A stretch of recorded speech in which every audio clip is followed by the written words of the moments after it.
ตอ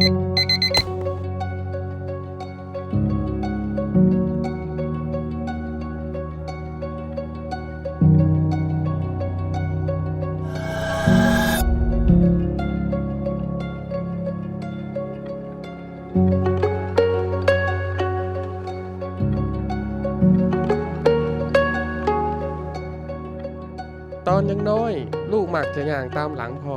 เฮียนหู้ไปเทื่อละหน่อยในเมื่อก่อนเพื่อจะหว่านกล้าให้แล้วนั้นพ่อต้องจ้างคนเกือบ10 คนเฮ็ดเวียกตั้งแต่เช้าฮอดเที่ยงบางเทื่อพ่อเมื่อยแต่ก็บ่จมหรือพักผ่อนเลย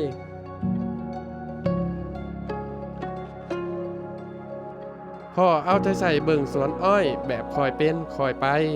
คือที่สอนลูกให้เป็นคนดีสวนอ้อยคือทุกสิ่งทุกอย่างของพ่อ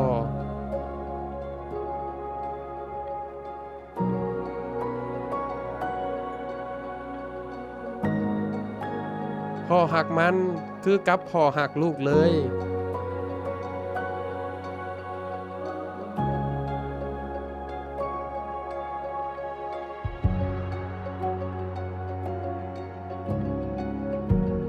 ตอนนี้ทุกอย่างเปลี่ยนไปแล้วแต่การที่ลูกยังเฮ็ดยังคงเริ่มต้นจากคำที่พ่อสอนมั่นคงละเอียดรอบคอบและจริงใจกับผืนแผ่นดินลูกบ่ได้เฮ็ดเพื่อพ่อลูกเพียงแต่สืบต่อในสิ่งที่พ่อเบิ่งแยงและดูแลมัน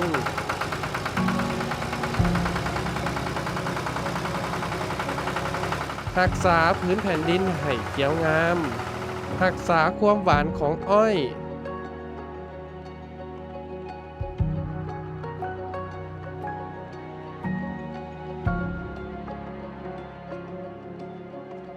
ตามคำที่พ่อสอน ในเส้นทางที่ลูกจะก้าวต่อไป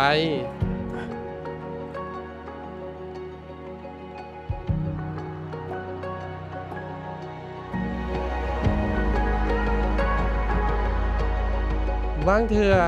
ลูกอยากจะถามพ่อให้หลายกว่านี้แต่ดินยังหอมอ้อยยังหวาน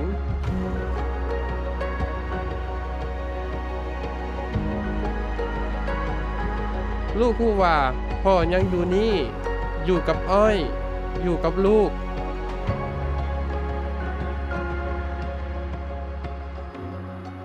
ปุ๋ยปูหมีเสี่ยวซานเหลืองอ้อยเพื่อฤดูกาลที่อุดมสมบูรณ์เฮ็ดให้อ้อยหวานสุขภาพดีให้คนรุ่นต่อไปก้าวไปข้างหน้า